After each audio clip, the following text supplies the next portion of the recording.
A wealthy farmer ignored the beggar woman at the station until his son whispered, "Father, she is my mother." The morning sun blazed over Redemption Ridge, Montana, painting the wooden platform of the railway station in shades of gold and amber. James Hartford stood tall and imposing, his broad shoulders casting a long shadow across the weathered planks. At 42, he was a man carved from the very granite of the mountains surrounding his vast ranch. His hands, calloused from years of hard work, rested on the small shoulders of his 7-year-old son, Thomas. "Remember what I taught you, boy," James murmured, his voice deep as distant thunder. "We're meeting the woman who'll be your new mother. Mind your manners." Thomas nodded, his grey eyes, so like his father's, fixed on the approaching train. The boy had been only 2 when his mother died, leaving James to raise him alone with the help of his housekeeper, Mrs. Chen. For 5 years, James had poured himself into building his empire, turning a struggling homestead into the most prosperous farm in 3 counties. But loneliness had a way of creeping into a man's bones, especially during long Montana winters. The advertisement had seemed practical enough. A mail-order bride, a respectable widow from Denver, seeking a fresh start. Miss Catherine Wells, the letters had said. A woman of refinement and education, willing to relocate for the right opportunity. The train's whistle screamed across the valley, and James felt his pulse quicken despite himself. He'd sent his best photograph, the one taken at the county fair where he'd worn his finest suit. He'd been honest about his circumstances, a wealthy landowner with a young son, seeking a woman to share his life and help raise the boy. As the train hissed to a stop, passengers began to disembark. Ladies in traveling dresses, gentlemen in dusty suits, children clutching their parents' hands. James scanned each face, searching for the woman from the photograph she'd sent. Elegant features, dark hair, confident eyes. That's when he saw her. A figure huddled near the far end of the platform, barely visible behind a stack of freight crates. A woman in rags, her dress little more than patches stitched together with desperation. Her hair hung in matted tangles around a face so gaunt that her cheekbones looked sharp enough to cut. She clutched a worn carpet bag to her chest, as if it contained all the treasures of the world, though James suspected it held nothing but more misery. A beggar. James felt a flash of distaste and quickly looked away. Redemption Ridge was a prosperous town now, not like the desperate settlements of his youth. They didn't need drifters and vagrants bringing down the quality of the place. He'd worked too hard to build something respectable here. "Father," Thomas whispered, tugging at his sleeve. "That lady—" "Don't stare, son. It's not polite." James redirected the boy's attention to the passengers still emerging from the train cars. "Keep watching for Miss Wells." But Thomas couldn't seem to look away from the ragged woman. His small hand tightened around James's fingers, and the boy took a hesitant step toward the beggar before his father's firm grip stopped him. "Thomas, I said no." The station master, old Pete Donovan, approached with a woman on his arm, well-dressed, perhaps 35, with an air of sophistication that spoke of city life. "Mr. Hartford, I believe this is the lady you've been waiting for. Miss Catherine Wells, just arrived from Denver." James removed his hat, his manners ingrained despite the awkwardness of the situation. "Miss Wells, welcome to Redemption Ridge." Catherine Wells smiled, but it didn't quite reach her eyes. Up close, James could see the calculation in her gaze as she assessed him, his expensive coat, the gold watch chain at his vest, the quality of his boots. She was sizing up his worth like a banker examining collateral. "Mr. Hartford, how delightful to finally meet." Her voice was cultured, practiced. "And this must be young Thomas." She reached down to pat the boy's head, but Thomas flinched away, pressing himself against his father's leg. His eyes kept darting back to the beggar woman, who had now slumped against the station wall, her shoulders shaking with what might have been silent sobs. "Thomas, where are your manners?" James chided gently, though he felt a similar reluctance to engage with this polished stranger.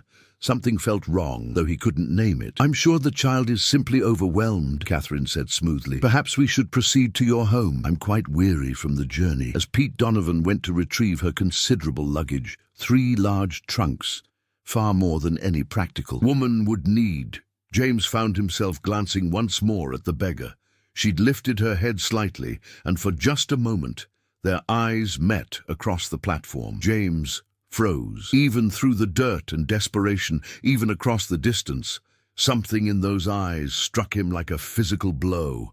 A crystalline blue he'd seen before, somewhere, sometime, but the moment passed, and the woman looked away, shrinking further into the shadows, as if trying to disappear entirely. "Mr. Hartford?" Catherine's voice held an edge of impatience.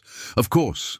My wagon is just outside." James gestured toward the street, where his finest carriage waited, the horses groomed to perfection. He'd wanted to make a good impression, show this city woman that Montana wasn't all dust and savagery. As they walked past the beggar, Thomas suddenly stopped. His small body went rigid, and he stared at the huddled woman with an intensity that made James uneasy. "Father," the boy whispered, so quietly that only James could hear. "Father, she is my mother." The words hit James like a runaway horse. He looked down at his son, certain he'd misheard. "What did you say?" "That lady." Thomas pointed with a trembling finger at the beggar. "She's my mother. I remember her." "Thomas, that's impossible. Your mother died 5 years ago. You were just a baby." "I remember her singing." The boy's voice grew stronger, more certain. "She sang about mockingbirds and diamond rings, and she smelled like lavender."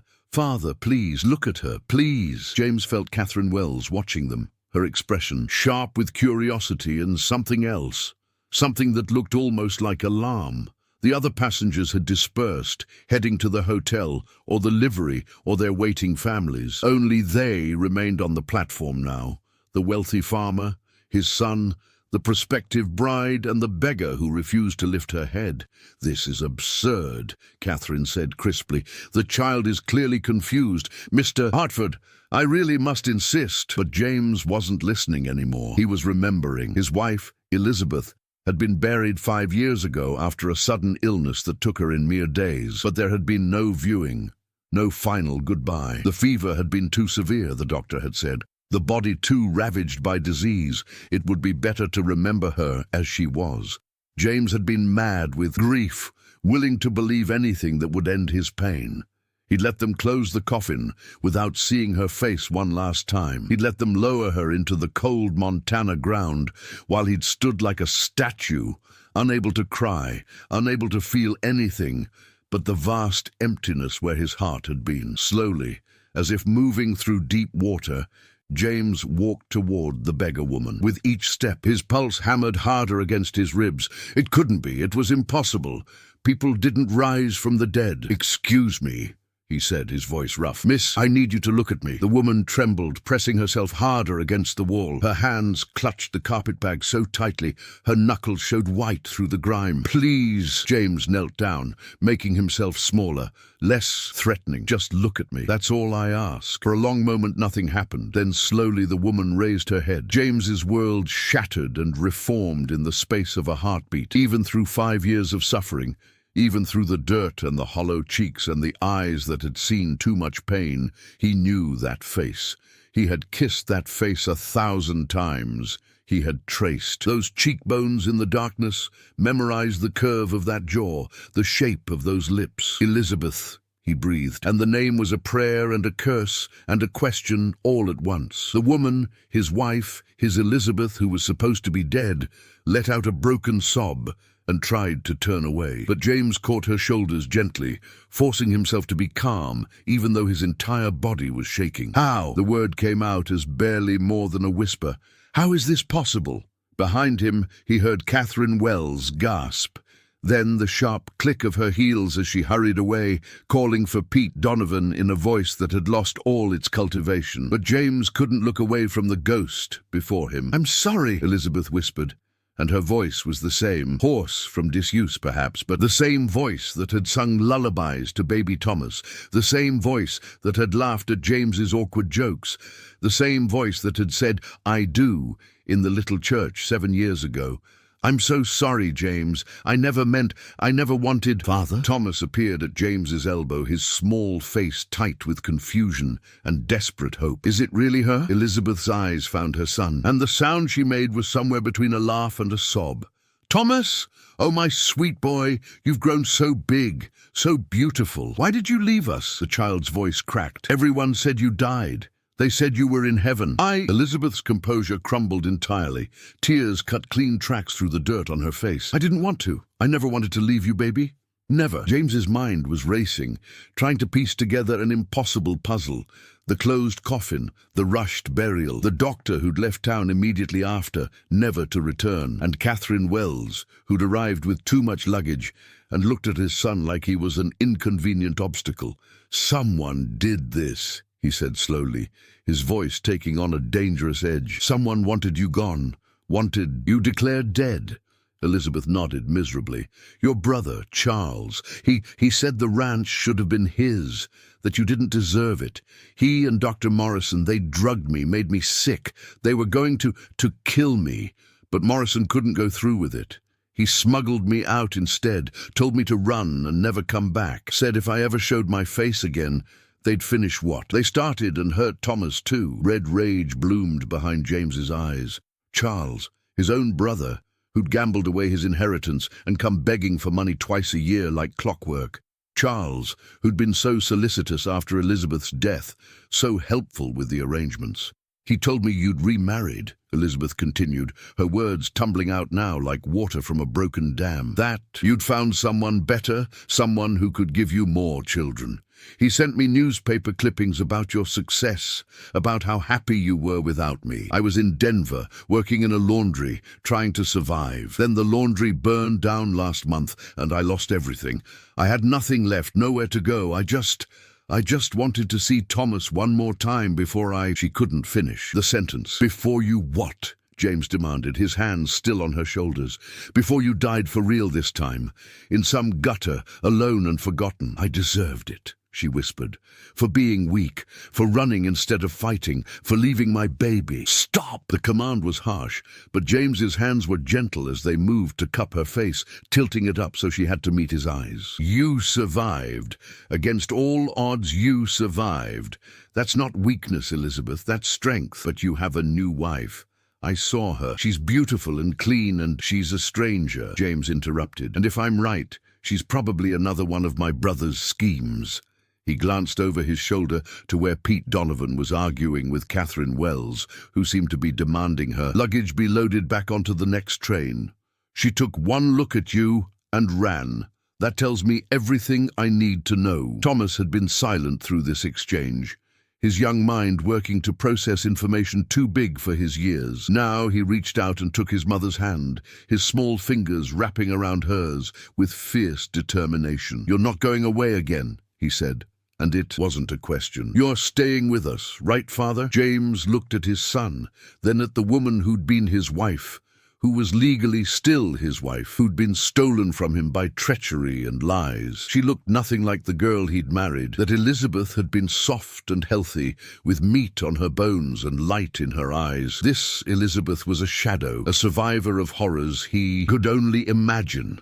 But when she looked at Thomas, when her cracked lips curved into a trembling smile, he saw the woman he'd loved. She was still there, buried under the suffering but not destroyed, not broken beyond repair. Yes, he said firmly, you're staying. Both of you need to understand that right now.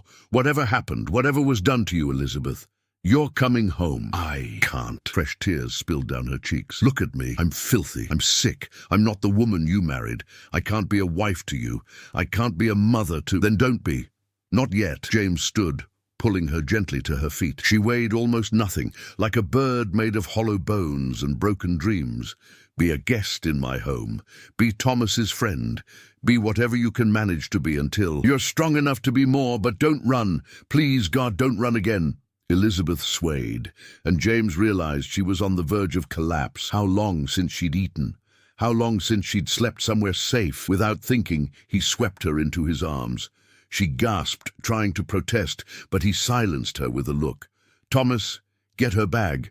We're going home. The boy scrambled to obey, clutching the worn carpet bag like a treasure. Pete Donovan approached, his weathered face creased with concern. James, what in blazes is going on? That Wells woman just bought a ticket back to Denver and is threatening to sue for breach of promise. Let her sue. She's part of a scheme to defraud me, Pete, probably working with my brother. I'll deal with it later. James adjusted, Elizabeth in his arms, trying not to notice how her body trembled against his chest. Right now, I need to get my wife home. Your wife, But I thought. Pete's eyes widened as he really looked at the woman in James's arms. Sweet Jesus. Is that Elizabeth Hartford? It is, and I'd appreciate it if you'd keep this quiet for now, just until I figure out who all was involved in whatever this was. Pete nodded slowly. You got it, James, but you're going to have questions to answer once word gets out. I know, I'll deal with it. James started toward his carriage, Thomas trotting at his heels. Right now, all that matters is getting her safe. The ride back to the ranch passed in a blur. Elizabeth had fallen asleep, or perhaps fainted, her head lolling against James's shoulder. Thomas sat on his other side, chattering nervously about the ranch, his room, his favorite horse, anything to fill the heavy silence. James barely heard him. His mind was spinning with rage and disbelief and a strange, painful hope he didn't dare examine too closely. Elizabeth was alive. His wife, the mother of his child, had been stolen from him by his own brother's greed and cruelty, and now she was back. Broken but breathing, in his arms where she belonged. But could they come back from this? Could she ever forgive him for not searching harder, for accepting her death so easily? Could he forgive himself? The Hartford ranch spread across the valley like a kingdom, and in many ways it was. 2,000 acres of prime grazing land, 3 dozen cattle, a modern house with glass, windows, and a slate roof. The barn alone was bigger than most homesteads. James had built all of this in 5 years, driven by grief and rage and the need to prove something to a brother who'd always claimed he'd amount to nothing. Mrs. Chen met them at the door, her usually impassive face showing shock when she saw Elizabeth. Mrs. Hartford? But how? Long story, Mrs. Chen. She needs a hot bath, clean clothes and food, gentle food. Her stomach won't handle much. James carried Elizabeth through the house, up the stairs to the guest bedroom farthest from his own. He didn't trust himself to put her in his bed, not yet, not when she looked at him with such fear and shame. He laid her on the quilted bedspread, and her eyes fluttered open. For a moment she seemed confused, then her gaze focused on his face. "This is too much," she whispered. "James, you don't owe me this. Not after You were the victim of a crime, Elizabeth. You don't apologize for that." He pulled the blanket over her, tucking it around her with the same care he'd shown Thomas as a baby. "Mrs. Chen will help you bathe and dress. Then you'll eat, and you'll sleep in a real bed for as long as you need. And tomorrow, we'll start figuring out how to fix this." "There's no fixing it." Her voice was flat, defeated. "I'm ruined, James. No amount of soap and clean dresses will change what I've become. And what's that? Nothing. Nobody. A beggar woman who let herself be chased away from her own child." James felt something crack open inside his chest. He knelt beside the bed, bringing himself level with her face. "You're Elizabeth Hartford," he said quietly but firmly.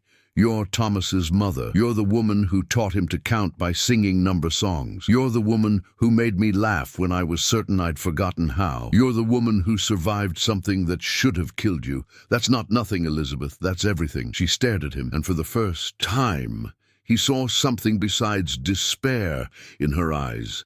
A flicker of something that might someday become hope. "I don't deserve your kindness," she said. "Probably not," he agreed, with a slight smile. "But you're getting it anyway. Now rest. We'll talk more when you're stronger." He stood to leave, but her hand shot out, catching his wrist with surprising strength. "Thank you," she whispered, "for believing me, for not sending me away. Where else would you go?" James covered her hand with his own, marveling at how small it felt, how fragile. "This is your home. It always has been." He left before she could see the tears in his eyes. The next few days passed in a strange, suspended reality. Elizabeth slept for nearly 20 hours straight, her body finally able to surrender to the exhaustion it had been fighting for years. When she woke, Mrs. Chen was there with warm broth and soft bread, coaxing her to eat small amounts at regular intervals. The first time Elizabeth truly woke with a clear head, she found herself in a room she barely recognized. The walls were papered in a soft floral pattern, nothing like the bare wood of the cabin she remembered. The bed was enormous, with clean white linens that smelled of lavender and sunshine. A pitcher of fresh water sat on the nightstand beside a vase of wildflowers. She pushed herself up slowly, her muscles protesting from years of sleeping on hard floors and thin pallets. The dress she wore wasn't hers, a simple cotton nightgown, clean and soft against her skin. Someone had bathed her while she slept, she realized with a flush of embarrassment, had washed the filth from her hair and body, tended to her like an invalid. The door opened quietly, and Mrs. Chen entered carrying a tray. The older woman's face showed no surprise at finding Elizabeth awake. "Mrs. Hartford," she said, her accent still thick after all these years in Montana. "You wake. Good. You must eat." Elizabeth's throat tightened at the name. Mrs. Hartford. She hadn't been called that in 5 years, hadn't dared think of herself as anything but a survivor, a ghost, a woman with no real identity. I can't possibly impose on you all like this," Elizabeth began, but Mrs. Chen silenced her with a sharp look. "Mr. Hartford say you eat, you rest, you get strong." The housekeeper set the tray down firmly. "He is good man. Sad man after you. After they say you die. Now you back." He smiled again. "You eat." There was no arguing with Mrs. Chen. Elizabeth had learned that 7 years ago when the woman had first come to work for them. A widow herself fleeing persecution in San Francisco, she ate the broth slowly, feeling warmth spread through her body with each spoonful. "Thomas," Elizabeth whispered. Does he really remember me?" Mrs. Chen's stern expression softened. "Every day he ask about you. When you die, when we think you die, he cry for weeks. Say his mama gone. Mr. Hartford, he tried to comfort boy, but..." She shook her head. "Some wounds, they too deep." "I should have come back sooner," Elizabeth said, tears slipping down her cheeks. "I should have fought. I should have..." "You alive!" Mrs. Chen interrupted firmly. "That enough, you survive. Now you heal. Then you fight for what yours, your family, your home, your life." Over the following days, a routine established itself. Mrs. Chen would bring breakfast, then help Elizabeth bathe and dress.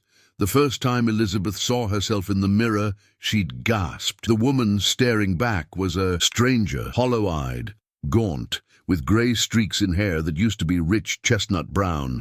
She looked 20 years older than her 30 years. "I'm hideous," she'd whispered. "You alive?" Mrs. Chen had repeated, as if that was all that mattered, and perhaps it was. James threw himself into work, riding out before dawn to check fences and tend cattle, anything to avoid sitting in his house and thinking about the impossible situation he'd found himself in. But every evening he'd come home to find Thomas at Elizabeth's door, reading to her from his school books or telling her elaborate stories about his adventures. The boy had attached himself to his mother with the single-minded devotion of a 7-year-old who'd been given back something precious he thought he'd lost forever. And Elizabeth, despite her obvious discomfort with her own appearance and circumstances, couldn't seem to resist her son's affection. "Mama, look what I learned today!" Thomas would burst through the door, waving papers covered in careful handwriting. "I can spell phenomenon and catastrophe and magnificent." Elizabeth would pull him close, breathing in the little boy smell of him. "Dirt and grass and innocence. You're so smart, sweetheart. So much smarter than I was at your age." "Papa says I get it from you," Thomas said proudly. "He says you could recite whole poems from memory. Can you still do that?" Could she? Elizabeth tried to remember, reaching back through years of survival that had stripped away everything but the bare essentials. Slowly, haltingly, words came back to her. "I wandered lonely as a cloud," she began, and Thomas's eyes lit up. "That floats on high o'er vales and hills." She couldn't remember the rest, but it didn't matter. Thomas clapped his hands and begged for another. They spent hours like that, Elizabeth excavating fragments of the woman she used to be, Thomas delighted by each recovered treasure. One afternoon, James came home early to find them in the garden. Elizabeth was sitting on a bench, still weak, but determined to be outside in the sunshine. Thomas was making her a crown of daisies, his small fingers surprisingly deft. "Like a fairy princess, Mama," he was saying. "Papa told me you used to wear flowers in your hair on your wedding day." James stopped in the doorway, his chest tightening at the scene. His son, laughing. His wife, smiling. The family he thought he'd lost, piecing itself back together one moment at a time. Elizabeth looked up and saw him. Their eyes met, and for a long moment neither spoke. Then she smiled, tentative, uncertain but real. "Hello, James." "Elizabeth." He moved toward them slowly, removing his hat. "You're looking stronger." "I'm feeling stronger. Mrs. Chen's cooking is working." "Miracles." She gestured to the crown of flowers Thomas was placing on her head. "Your son has decided I need to look more regal. Every mother should be a queen," Thomas declared seriously, "especially one who came back from heaven." James's throat tightened. He still hadn't told Thomas the full truth, that his mother hadn't died and been resurrected, but had been driven away by cruelty and lies. The boy was too young to understand such evil, especially coming from family. "Can I talk to you?" James asked Elizabeth. "Just for a moment." She nodded, and Thomas ran off to chase a butterfly, leaving them alone. James sat beside her on the bench, careful to maintain a respectful distance. "The town's starting to talk," he said quietly. "Pete Donovan's kept quiet like I asked, but people have seen you. They're asking questions. What do you tell them?" "The truth, mostly. That you were ill, that the doctor was wrong about your death, that you've been recovering in Denver and only just felt strong enough to come home." Elizabeth looked down at her hands. "And they believe that?" "Some do. Others," he shrugged, "others probably think I'm hiding something. That maybe you ran off with another man and I'm too proud to admit it. That maybe you're an imposter. People will always talk, Elizabeth. The question is whether you care." "I care about protecting you and Thomas," she said firmly. "I care about making sure my presence doesn't destroy what you've built here." "You could never destroy it," James said, the words rough with emotion. "You're the foundation. Everything else was built on. I worked this hard because I thought I'd never see you again. Because I thought if I could just make something big enough, successful enough, maybe it would fill the hole you left behind. Did it? No, nothing could." He finally looked at her, really looked at her. "I'm still angry, you know. Angry at Charles, angry at that bastard doctor, angry at myself for not questioning things more, for letting them put you in the ground without even seeing your face one last time." "You were grieving," Elizabeth said softly. "You trusted people you shouldn't have trusted. That's not your fault, James, isn't it? I should have protected you. That was my job as your husband, and I failed." "You didn't fail. You survived. You raised our son. You built a life worthy of pride." She reached out hesitantly and touched his hand. "And you took me back when you had every right to turn me away." James turned his palm up, threading his fingers through hers. Her hand was still too thin, the bones too prominent, but it fit in his, like it always had. "I could never turn you away," he said quietly, "even if I wanted to, even if it would be easier. You're my wife, Elizabeth. That means something to me." On the third day, James came home to find Elizabeth out of bed, standing at the window of the guest room in one of the simple dresses Mrs. Chen had altered to fit her too thin frame. Her hair had been washed and braided, and though she was still painfully gaunt, the worst of the grime and illness had been scrubbed away. She turned when she heard his footsteps, and James felt his breath catch. She was still beautiful, different, harder, with scars that would never fully fade, but beautiful in a way that made his chest ache. "You look better," he said, leaning against the doorframe. "I look less like a corpse," she corrected with a bitter smile. "There's a difference. Elizabeth, I've been thinking," she spoke quickly, as if afraid she'd lose her nerve, "about what happens next. I can't stay here, James. Not like this. People will talk. They'll say terrible things about you, about Thomas. I won't let that happen. I don't care what people say." "Well, I do." Her chin lifted with a flash of the stubbornness he remembered. "You've built something here. Something important. I won't be the scandal that tears it down." James stepped into the room, closing the door behind him. "And where exactly do you think you'll go?" "I don't know. Denver, maybe. I could find work as a—" "No." The word came out harder than he'd intended. He gentled his voice. "No, Elizabeth. You're not going back to Denver to wash someone else's clothes or scrub someone else's floors. You're staying here." "As what?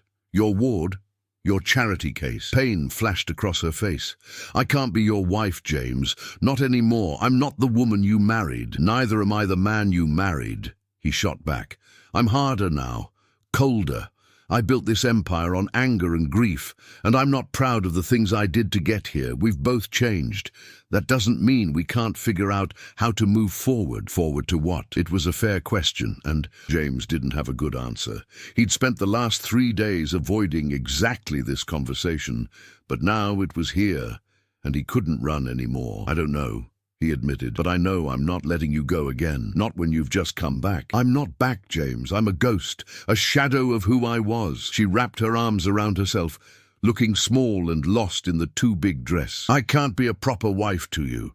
I can't share your bed or give you more children or host dinner parties for the town's important people. I'm broken. Then we'll both be broken together. James closed the distance between them, his boots heavy on the wooden floor. Elizabeth, I need you to hear me. I don't care if you never want to share my bed again. I don't need more children. I don't need dinner parties. What I need is for my son to have his mother back. What I need is to not lie awake every night, wondering if you're cold, if you're hungry, if you're scared. You've thought about me? The question was small, vulnerable. Every single day since they told me you were dead, he said roughly.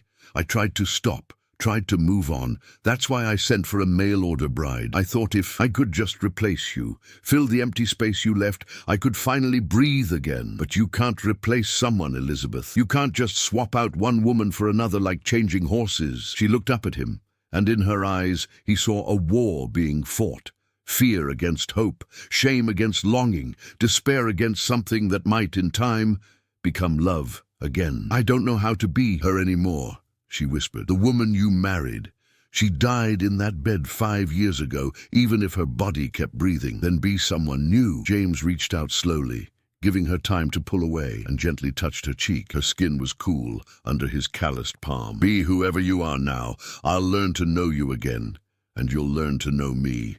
We'll figure it out as we go. And if I can't, if I'm too damaged, too broken, then we'll be broken together, he repeated. I'm not giving up on you, Elizabeth. Not again. Never again. A knock at the door interrupted them. Thomas's voice called out, Father? Mother? Mrs. Chen says dinner's ready. Mother. The word hit Elizabeth like a physical blow, and she pressed a hand to her mouth, fighting back tears. James called, Ubek, we'll be right down, son. Then, softer to Elizabeth, you don't have to decide anything today, or tomorrow, or next week. Just stay. Just be here. The rest will work itself out in time. She nodded, not trusting herself to speak. James offered his arm, and after a moment's hesitation, she took it. Together, they walked downstairs to where Thomas waited, his face bright with hope and joy. It wasn't love, not yet, but it was a beginning. The weeks that followed established a strange new rhythm in the Hartford household. Elizabeth slowly regained her strength, her body filling out as Mrs. Chen plied her with hearty meals and fresh milk. She spent her mornings with Thomas, relearning the son she'd missed 5 years of raising. She spent her afternoons helping in the kitchen or tending the small garden Mrs. Chen had started behind the house, and she spent her evenings with James. The first Sunday after Elizabeth's return, James asked if she felt strong enough to attend church. She'd hesitated, knowing what it would mean, officially announcing her resurrection to the entire town. But Thomas had been so excited at the prospect of having both his parents with him that she couldn't refuse. The looks they received walking into the little white church would have been comical if they weren't so uncomfortable. Conversations stopped mid-sentence. Heads swiveled. Women whispered behind their hands while men stared openly. Reverend Walsh, to his credit, didn't miss a beat. He greeted Elizabeth warmly, clasping both her hands in his. Mrs. Hartford, what a blessing to have you restored to us.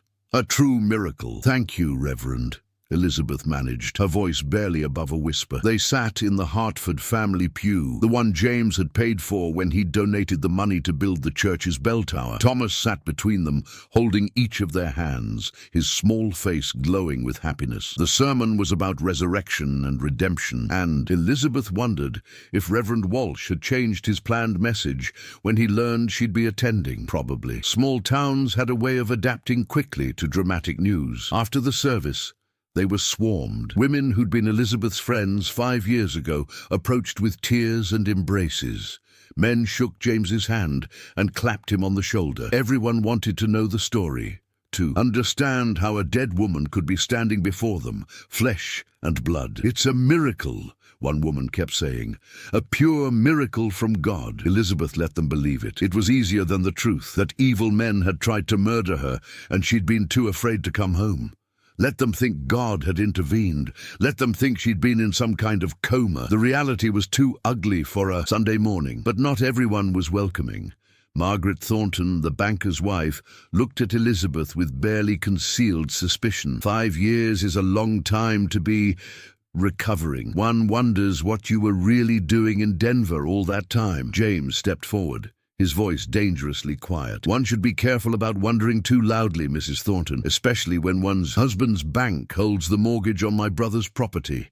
Fraud charges have a way of spreading to anyone who was involved in the conspiracy. Margaret paled and quickly excused herself. James's hand found the small of Elizabeth's back, steadying her. That was, Elizabeth began. Necessary, James finished. People will talk, let them, but they won't disrespect you.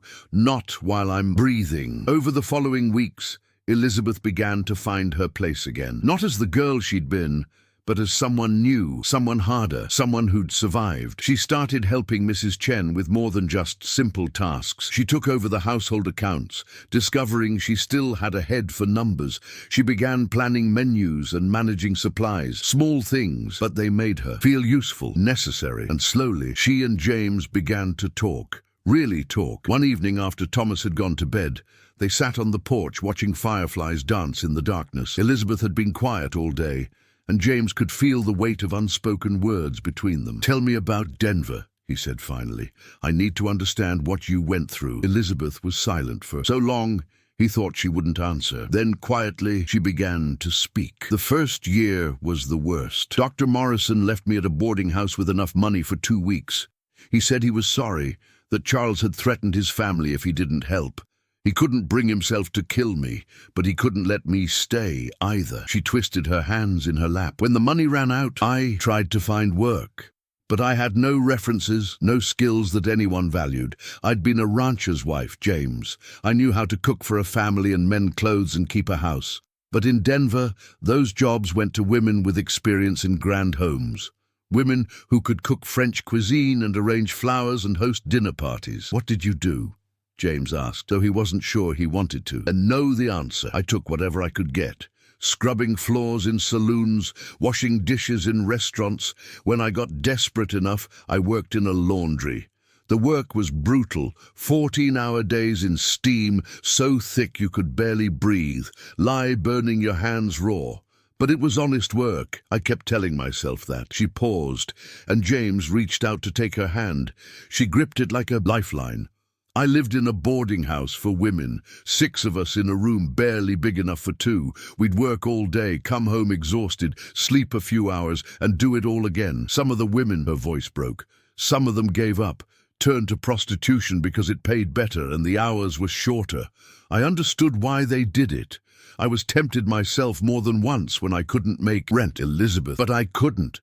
I kept thinking about Thomas, about you, about how disappointed you'd be if you knew what I'd become. So I kept scrubbing floors and washing clothes until my hands bled, because at least I could still look at myself in the mirror." James felt something crack inside his chest. "I wouldn't have been disappointed. I'd have understood. I'd have forgiven you. Anything. Would you?" She looked at him, her eyes shining with unshed tears. "Would you really? Or would there always be a part of you that wondered, that looked at me and saw something tainted?" "I see a survivor," James said firmly. "I see a woman who was dealt an impossible hand and played it the best she could. There's no shame in that, Elizabeth. None." She leaned against him, and he wrapped his arm around her shoulders. They sat like that for a long time, watching the stars wheel overhead, both lost in thoughts of paths not taken, and futures still uncertain. "There's something else I need to tell you," Elizabeth said eventually. "Something I haven't told anyone." James waited, his heart pounding. "When the laundry burned down, I wasn't just homeless. She took a shaky breath. "I was sick, really sick. I'd been coughing for months and there was blood. I thought I had consumption. I thought I was dying for real this time. My God, Elizabeth, I went to a free clinic. The doctor said it was bronchitis from breathing in laundry chemicals for years, that my lungs were damaged, but I'd recover if I could get somewhere with clean air and rest." She laughed bitterly. "Clean air and rest, as if those were things someone like me could afford." "That's when you decided to come back," James realized. "That's when I decided I'd rather die here than in some Denver gutter. I used the last of my money for a train ticket. I wasn't planning to approach you. I just wanted to see Thomas one more time, to know he was safe and happy." And then she shrugged. "Then he saw me. And he remembered, and everything changed. James pulled her closer, pressing a kiss to the top of her head. "I'm glad he saw you. I'm glad he remembered, because I would have let you walk away, Elizabeth. I would have seen a beggar woman and turned my back, and I'd have lost you all over again." "Maybe that would have been kinder," she whispered. "Maybe it would have been better for everyone if I'd just disappeared." "No." The word was fierce, absolute. "Don't ever say that. Don't ever think it. You belong here, with us, with me." And for the first time since her return, Elizabeth allowed herself to believe it might be true. At first, it was awkward. They sat in the parlour like strangers, trading careful observations about the weather or Thomas's progress with his schoolwork. But gradually, as the days turned to weeks, the silences became more comfortable. Elizabeth found herself sharing more than she'd intended. Stories about Sarah, the woman from the laundry who'd shown her kindness. Memories of other women she'd met. Irish immigrants fleeing famine, Chinese women escaping persecution, freed slaves seeking new lives, women who'd been cast out, thrown away, forgotten by the world, but who'd found strength in each other. "There was a woman named Ruth," Elizabeth said one evening, her fingers busy with mending. She'd been married to a man who beat her. When she finally got the courage to leave, her own family disowned her. Said she'd made a vow before God and had to honor it even if it killed her. James looked up from his account books, his expression dark. "What happened to her?" "She worked at the laundry with me, saved every penny she could. Last I heard, she was planning to go to California, start over where nobody knew her story." Elizabeth's needle paused. "I used to envy her. She had a plan, a future. I was just existing, waiting to die." "You're not waiting anymore," James said quietly. "No," Elizabeth agreed. "I'm not." Another evening, James told her about the ranch, about the challenges he'd faced, the setbacks and triumphs, about the time a harsh winter had killed half his cattle and he'd nearly lost everything, about the pride he'd felt when Thomas spoke his first word, about the loneliness that had eaten at him like a disease. "I tried to court again," he admitted, not meeting her eyes. "About 3 years ago. Margaret Thornton introduced me to her cousin. Nice woman, decent cook. We went on a few walks, shared a few dinners." Elizabeth's hands stilled. "What happened?" "I couldn't do it. Every time I looked at her, all I could think was that she wasn't you. That her laugh was wrong, her smile was wrong, everything about her was just wrong." He finally looked up. "I tried to force myself to feel something, but it was like trying to make myself love the wrong person. So I stopped seeing her, started telling myself I'd be a bachelor for life. And then you sent for Catherine Wells," Elizabeth said. "And then I sent for Catherine Wells," James agreed. "I told myself it would be different, that if I treated it like a business arrangement instead of romance, maybe I could go through with it. Maybe I could give Thomas a mother and myself a companion and stop feeling like half a man." "I'm sorry," Elizabeth whispered. "I'm sorry I put you through that." "You didn't put me through anything. Charles did. Dr. Morrison did. They're the ones who stole 5 years from us." James closed his book and moved to sit beside her on the sofa. "But I'm not sorry for those years." "Elizabeth, not entirely." She looked at him in surprise. "How can you say that?" "Because they made us who we are now. You're stronger than you were. Harder. You've seen the worst of humanity and survived it. And he struggled for words. "I learned what it means to truly value something. When you have everything, you take it for granted. When you lose it all, you understand what really matters." Elizabeth felt tears prick her eyes. "And what really matters, this," he gestured between them, at Thomas sleeping upstairs, at the house around them. "Family, love, the people who stand by you even when the whole world says to walk away. That's what matters, Elizabeth. That's what I built all of this for." As the weeks passed, Elizabeth grew stronger, not just in body but in spirit. The nightmares came less frequently. The moments of panic, when she'd see a man in dark clothes and think it was Charles coming to finish what he'd started, became fewer and farther between. She started venturing into town with Mrs. Chen, her head held high despite the stares and whispers. She reintroduced herself to old friends, made peace with those who doubted her story, and ignored those who continued to gossip. One day, she walked into the general store to find Margaret Thornton there, surrounded by her usual circle of society ladies. The conversation stopped when Elizabeth entered, and for a moment, The old fear threatened to overwhelm her. Then she thought of Sarah from the laundry, of Ruth who'd fled her abusive husband, of all the women who'd shown her that survival was its own form of courage. She walked straight to the counter, her voice clear and steady. "Good morning, Mr. Peterson. I need thread, please. Navy blue if you have it." "Of course, Mrs. Hartford." The storekeeper's smile was genuine. "How's young Thomas doing? Heard he won the spelling bee at school." "He did," Elizabeth said proudly. "He's a bright boy. Takes after his father." Behind her she could feel Margaret's glare boring into her back. Let her glare. Elizabeth Hartford was done running, done hiding, done apologizing for surviving. When she left the store with her purchases, she found James waiting outside with the wagon. He must have seen her go in, must have known she might need support. "How'd it go?" he asked, helping her up into the seat. "Fine." Elizabeth settled her packages. Beside her, Margaret Thornton looked like she'd swallowed a lemon, but I survived. James laughed, the sound warm and genuine. "That's my girl. My girl." The words sent warmth flooding through her. She was his girl, his wife, his partner, and she was done letting fear dictate her life. That night, after dinner, Elizabeth found herself standing outside James's bedroom door. She'd been sleeping in the guest room since her arrival, both of them too uncertain to suggest otherwise. But something had shifted today.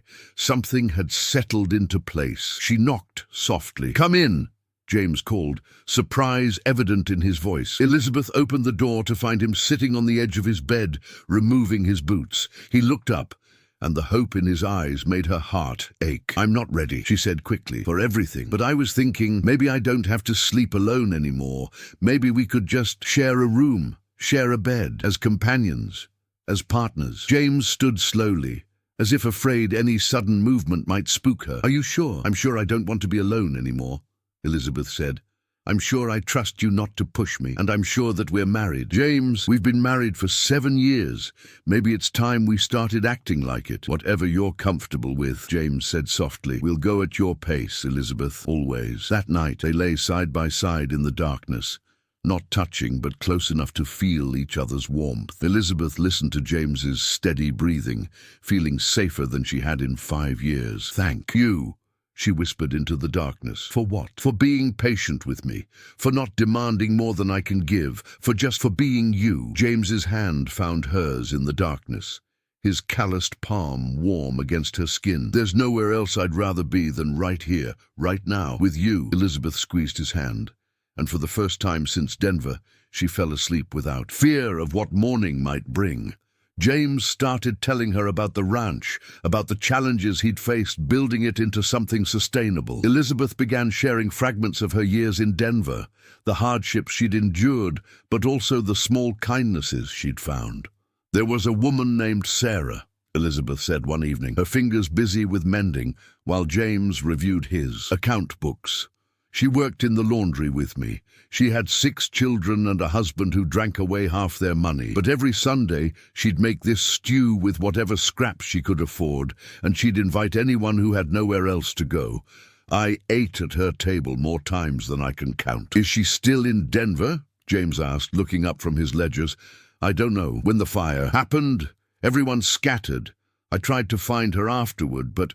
Elizabeth's voice trailed off, and she set down the mending with shaking hands. "I'm sorry. I still can't think about the fire without..." "It's all right." James closed his book and moved to sit beside her on the sofa, not touching, but close enough that she could feel the warmth of his presence. "You don't have to talk about it if you're not ready." "I lost everything in that fire," she said anyway, needing to say it out loud.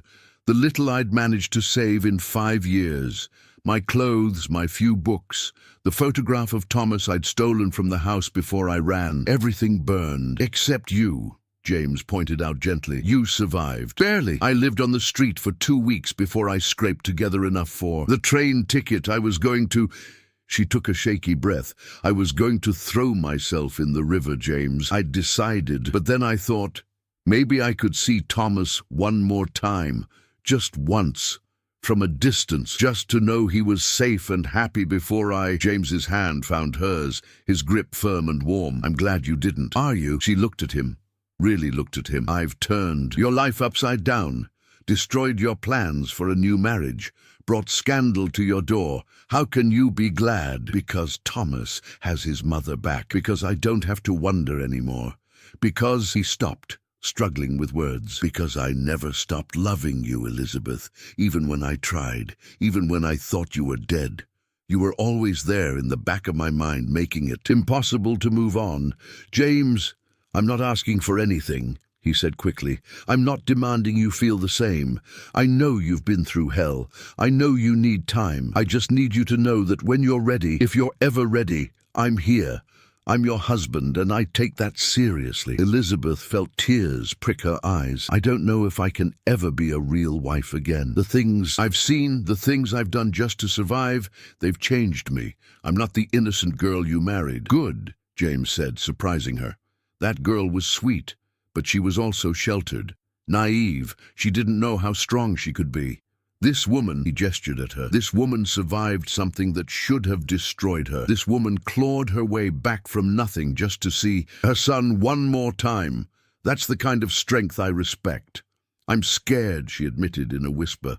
Scared of failing you. Scared of failing Thomas. Scared that Charles will come back and finish what he started. Charles won't be coming back. James's voice turned hard, dangerous. I've made sure of that. Elizabeth's eyes widened. What did you do? What needed to be done? I won't have him threatening my family again. James, you didn't kill him? No, though God knows I wanted to. James's jaw tightened. I had the sheriff arrest him. Turns out when you start digging, you find all sorts of interesting things. Charles had debts all over 3 states. He'd forged my signature on several bank drafts. He'd been skimming from the ranch accounts for years. And when we found Dr. Morrison and convinced him to talk, well, attempted murder is a hanging offense in Montana. He'll go to prison for a long time. And if he ever gets out, he knows better than to show his face around here again. James' expression softened slightly. You're safe, Elizabeth. You and Thomas both. I promise you that. She believed him. In that moment, looking into his steel-grey eyes, she believed he would do anything to protect them. It should have frightened her, that intensity. Instead, it made her feel something she hadn't felt in 5 years. Safe. Thank you, she whispered. You don't need to thank me for protecting my family. He stood, offering his hand. It's late. You should rest. Elizabeth took his hand and let him pull her to her feet. For a moment, they stood close, almost touching. She could smell the faint scent of leather and pine that always seemed to cling to him, could feel the warmth radiating from his body. Impulsively, she rose on her toes and pressed a kiss to his cheek. It was chaste, brief, but it felt monumental, a bridge being built over an impossible chasm. James went very still. Then, slowly, he turned his head so his forehead rested against hers. I've missed you, he breathed. So damn much. I've missed you too, she admitted. Even when I thought I shouldn't. Even when I thought you'd replaced me. Never. There's no replacing you, Elizabeth. There's only moving forward together or living half a life apart. Then let's move forward, she said, slowly, but together. It was a promise, a beginning. And as James walked her to her room and bid her good night with a gentle squeeze of her hand, Elizabeth felt something unfurl in her chest. Something that felt almost like hope. Spring turned to summer, and summer brought changes. Thomas finished his school year at the top of his class, bursting with pride as he showed his mother his marks. Elizabeth grew stronger, healthier, the hollow gauntness fading from her face as Mrs. Chen's cooking worked its magic.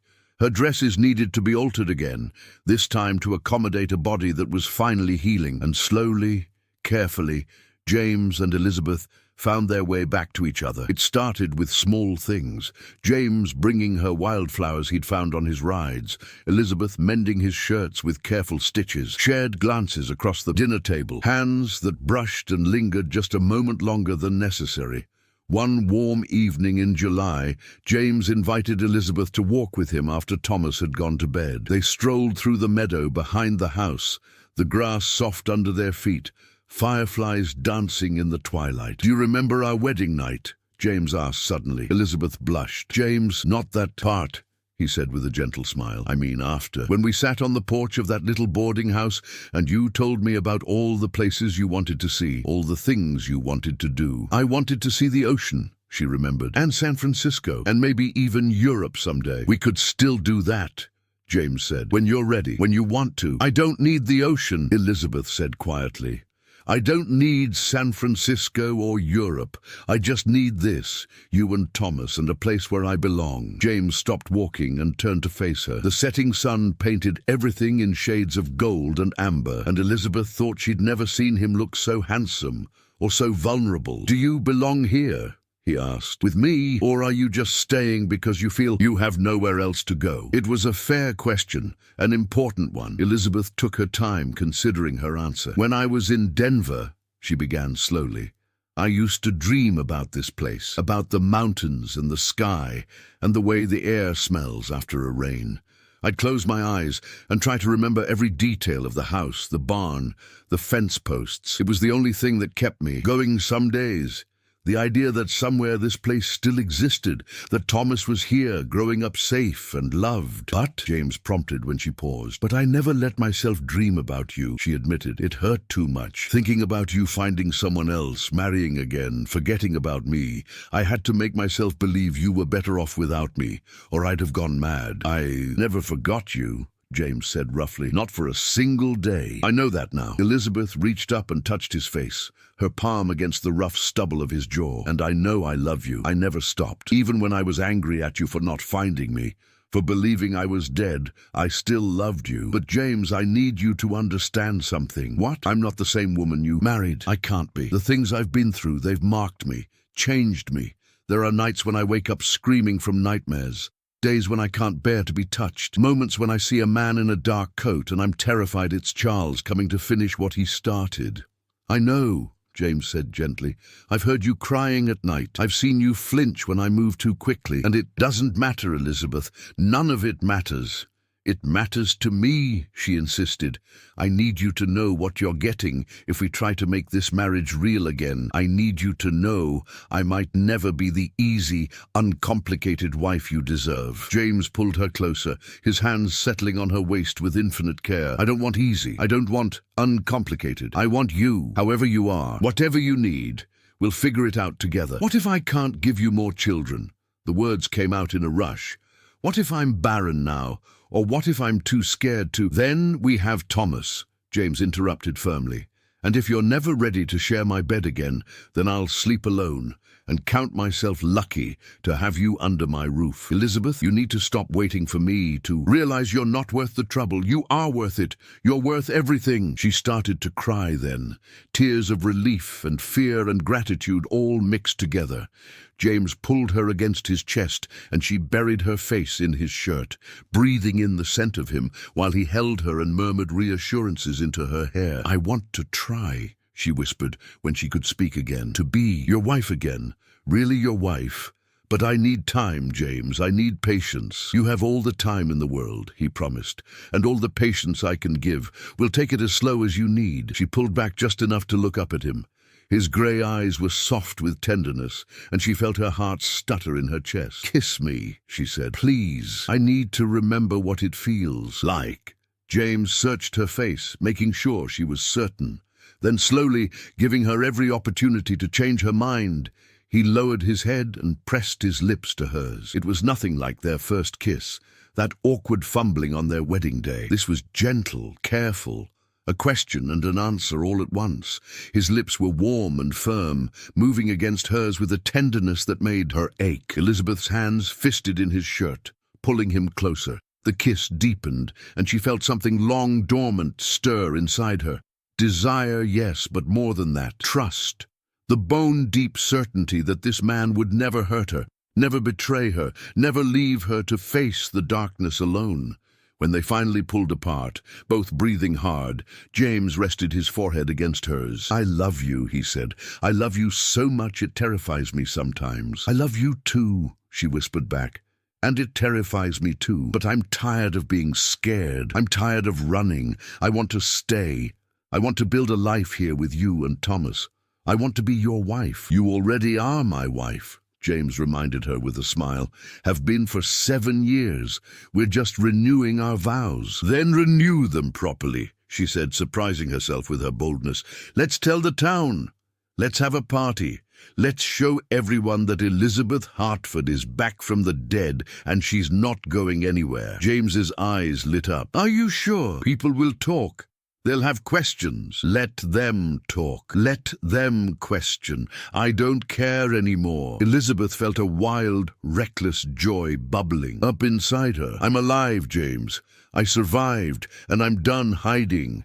He kissed her again, harder this time, with a passion that made her dizzy. When he pulled back, he was grinning like a boy. Then let's give them something to talk about, he said. Let's throw the biggest party this town has ever seen. The celebration took place on the last Saturday in August, and it seemed like half of Montana territory turned out for it. The Hartford ranch was transformed, with tables laden with food, barrels of beer and lemonade, and a makeshift dance floor set up in the barn. Elizabeth wore a new dress, made by the finest seamstress in Redemption Ridge. It was deep blue, the color of a twilight sky, and it made her eyes shine like sapphires. Her hair was piled high on her head with tiny white flowers woven through it, and she'd never felt more beautiful. James couldn't take his eyes off her. They'd told the truth, or at least a version of it. Elizabeth had been gravely ill 5 years ago. The doctor had declared her dead, but she'd actually been in a coma. She'd woken in Denver with no memory of who she was or where she belonged. It had taken years for her memories to return, and as soon as they did, she'd made her way home. It was close enough to the truth that no one questioned it too hard, and if they did, well, James Hartford was the richest man in 3 counties. People tended not to question him too closely. The party was in full swing when James took Elizabeth's hand and led her to the center of the dance floor. The fiddle player struck up a waltz, and suddenly the crowd fell silent watching. "You remember how to dance?" James murmured, one hand at her waist, the other holding hers. "I hope so," Elizabeth said with a nervous laugh. "It's been a while." "Then let me lead," he said, and swept her into the music. They moved across the floor like they'd been dancing together for years, Elizabeth's skirts swirling, James's hand firm and sure at her back. Around them, other couples began to join in, but Elizabeth barely noticed. Her whole world had narrowed to the man holding her, the music flowing through them, the joy bubbling up inside her chest. "Happy?" James asked, his voice low in her ear. "Happier than I ever thought I'd be again," she admitted. "Is this real, James? Or am I going to wake up and find myself back in Denver, starving in some alley?" "It's real," he promised. "You're home, Elizabeth. You're safe. You're loved. And you're never going to lose this again." She believed him. Against all odds, against all reason, she believed him. The dance ended, and the crowd burst into applause. Thomas ran up, grabbing his mother's hand. "Mother, mother, can I dance with you next?" Elizabeth laughed, a sound like bells ringing. "Of course, sweetheart." James stepped back and watched as his wife and son spun around the dance floor, both of them laughing. Around him, neighbors and friends clapped and cheered. The sun was setting, painting the sky in impossible colors, and somewhere in the distance a coyote called to its mate. It wasn't perfect. There would still be nightmares, still be moments of fear and doubt, still be scars that would never fully fade, but it was real, it was theirs, and it was enough. That night, after the last guest had left and Thomas had been tucked into bed, James and Elizabeth stood on the porch of their home, looking out at the stars scattered across the vast Montana sky. "Thank you," Elizabeth said quietly. "For what?" "For not giving up on me, for believing me. When I showed up at that train station looking like a ghost, for giving me a chance to come back to life." James pulled her close, wrapping his arms around her from behind. She leaned back against his chest, feeling safe and warm and cherished. "You gave yourself a chance," he corrected. "You survived when most people would have given up. You found your way home when the whole world told you to. Stay lost. That wasn't me, Elizabeth. That was all you. We found our way back to each other," she amended. "Both of us." "Yeah," James agreed, pressing a kiss to the top of her head. "We did." They stood there in comfortable silence, watching the stars wheel overhead. Somewhere in the house, a clock chimed midnight. A new day was beginning. "James," Elizabeth said after a while. "I'm ready." "Ready for what?" She turned in his arms, looking up at him with eyes that held no fear, only trust. Only love. To be your wife. Really your wife. All of it. James's breath caught. "Elizabeth, you don't have to." "I know I don't have to.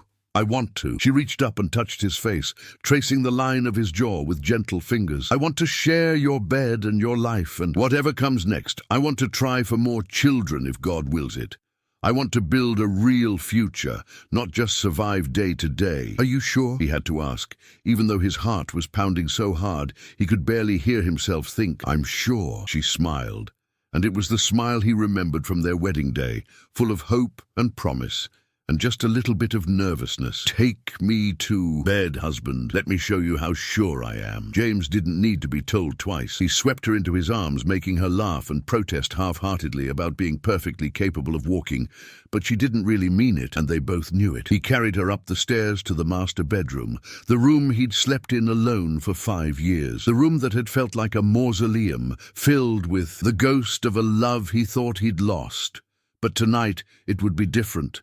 Tonight, they would write a new chapter together. James set Elizabeth gently on the bed, and she looked up at him with trust and desire mingling in her blue eyes. He took his time undressing her, worshipping every inch of skin he revealed. The scars didn't matter.